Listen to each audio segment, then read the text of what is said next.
Assalamualaikum warahmatullahi wabarakatuh. Kami dari kelompok 3 PPKN Agama akan mempresentasikan tentang kemerdekaan beragama dan berkepercayaan. Perkenalkan, nama saya Agnemenda Septian, absen nomor 1. Pengertian kemerdekaan beragama dan berkepercayaan. Masyarakat Indonesia merupakan masyarakat yang beragama.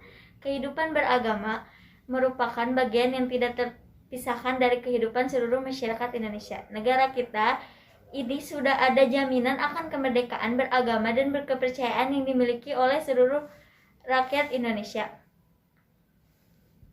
Kemerdekaan beragama dan berkepercayaan bermakna bahwa setiap manusia bebas memilih menjalankan ajaran agama yang menurut keyakinan dan kepercayaannya. Hal ini dikarenakan menurut prinsip tidak ada tuntutan dalam agama apapun yang mengandung paksaan atau menyuruh pengikutnya untuk memaksa agamanya kepada orang lain. Kenalkan, nama saya Senjelika. Kemerdekaan beragama dan berkepercayaan Indonesia dijamin oleh Undang-Undang Dasar Negara Republik Indonesia tahun 1945 pasal 28E ayat 1 dan ayat 2 yang menyatakan pasal 1, setiap orang bebas memeluk agama dan beribadat menurut agamanya, memilih pendidikan dan pengajaran, memilih kerjaan, memilih keluarga negaraan, memilih tempat tinggal di wilayah negara, dan meninggalkannya serta berhak kembali.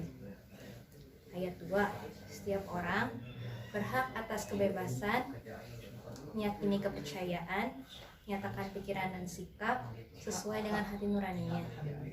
Kemerdekaan beragama dan berkepercayaan juga didukung oleh pasal 29 ayat 2. Dan ketentuan-ketentuan tersebut tidak dapat dikurangi oleh alasan apapun. Perkenalkan, nama saya Revi Fitri Sania. Oleh karena itu, untuk mewujudkan ketentuan-ketentuan tersebut diperlukan beberapa hal. Pertama, adanya pengakuan yang sama dari pemerintah terhadap agama-agama yang dipeluk oleh warga negara. Kedua, setiap agama mempunyai kewajiban, hak, dan kedudukannya yang sama dalam negara dan pemerintahan. Ketiga, adanya kebebasan yang otonom bagi setiap penganut agama dalam agamanya itu sendiri. Apabila ada terjadi perubahan agama, maka orang yang bersangkutan berhak memilih dan menentukan agama yang akan dianut. Ketiga, adanya kebebasan yang otonom bagi tiap golongan umat beragama serta perlindungan hukum dalam pelaksanaan kegiatan peribadahan atau keagamaan lainnya yang berhubungan dengan eksistensi agama-agama tersebut. Perkenalkan, saya Fatin Bisma dari absen 7. Di sini saya akan menjelaskan tentang dua komponen dalam kebebasan beragama. Yang pertama ada kebebasan internal. Kebebasan internal adalah kebebasan setiap orang untuk meyakini, berpikir, memilih agama yang diyakininya, dan meyakini doktrin-doktrin keagamaan yang menurut dia benar. Kebebasan internal ini harus dijamin dan tidak bisa dihalangi atau diintervensi oleh orang lain, termasuk oleh negara. Yang kedua ada kebebasan eksternal. Kebebasan eksternal adalah kebebasan seseorang untuk mengekspresikan agama yang diyakininya itu melalui dakwah, ilmu, maupun melalui sarana-sarana lainnya. Sama seperti kebebasan internal, kebebasan eksternal ini juga tidak boleh diintervensi oleh orang lain sekalipun itu oleh negara. Perkenalkan, nama saya Hairunas, absen 9. Saya akan menjelaskan tentang membangun kerukunan umat beragama. Kemerdekaan beragama di Indonesia menyebabkan Indonesia memiliki agama yang beraneka ragam. Keberagaman agama tersebut tidak boleh memperhambat bangsa Indonesia dalam memperkokoh kesatuan dan persatuan bangsa. Hal tersebut tentu saja dapat dilakukan dengan membangun kerukunan umat beragama. Kerukunan umat beragama merupakan sikap umat beragama dalam mewujudkan kehidupan yang serasi dengan tidak membandingkan pangkat, status sosial, maupun tingkat kekayaan. Kerukunan umat beragama dimaksudkan agar terbina dan terpeliharanya hubungan baik antara umat yang seagama maupun berbeda agama. Perkenalkan, nama saya Ihsan Fauji dari absen 11. Saya akan menjelaskan tentang konsep Tri Kerukunan Umat Beragama. Di negara kita terdapat sebuah konsep yang bernama Tri Kerukunan Umat Beragama yang terdiri atas kerukunan internal umat seagama, kerukunan antar umat berbeda agama, dan kerukunan antar umat beragama dengan pemerintah. Tri Kerukunan Umat Beragama merupakan sebuah konsep yang digulirkan oleh pemerintah Indonesia dalam upaya menciptakan kehidupan masyarakat antar umat beragama yang rukun. Istilah lainnya ialah Tri Kerukunan. Tri Kerukunan antar umat beragama bertujuan agar masyarakat Indonesia dapat hayati dalam kebersamaan sekalipun banyak perbedaan. Konsep ini dirumuskan dengan teliti dan bijak agar tak terjadi pengekangan dan pengurangan hak-hak asasi manusia dalam menjalankan kewajiban dari ajaran-ajaran agama yang diyakininya.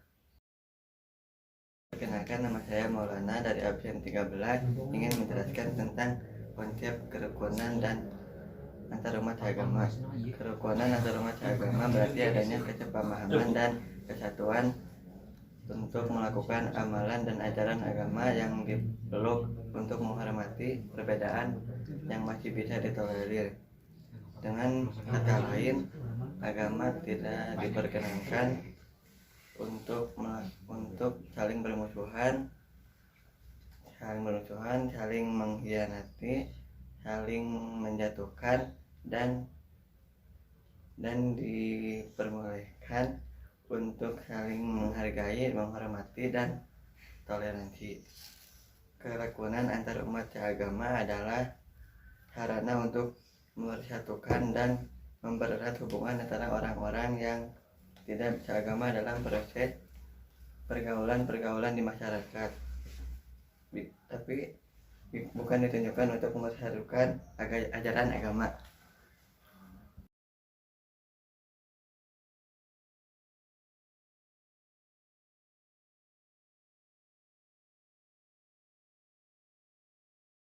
Kenalkan, nama saya Muhammad Gazi alias Ari, absen 17. Saya akan menjelaskan tentang contoh perilaku masyarakat di lingkungan sekitar yang mencerminkan perwujudan upaya pembangunan kerukunan beragama. Pertama, kerukunan internal umat seagama. A. Mengikuti kegiatan keagamaan. B. Menghormati para ulama atau para pemuka agama. C. Menjalankan syariat-syariat agama. Kedua, kerukunan antar umat berbeda agama. A. Bergotong royong membersihkan lingkungan. B. Bekerjasama dalam membangun sarana dan prasarana di lingkungan. C. Tidak membeda-bedakan atau diskriminasi terhadap orang yang berbeda keyakinan. Perkenalkan, nama saya Muhammad Rifdal Nur Ramadan dari absen 19. Saya akan menjelaskan tentang kerukunan antar umat beragama dengan pemerintah. A. Merayakan hari besar keagamaan yang ditetapkan oleh pemerintah. B. Tiap pemeluk agama mempunyai kewajiban, hak, dan kedudukan yang sama dalam negara dan pemerintahan. C. Adanya perlindungan hukum dalam pelaksanaan kegiatan peribadatan dan kegiatan keagamaan lainnya yang berhubungan dengan eksistensi agama masing-masing.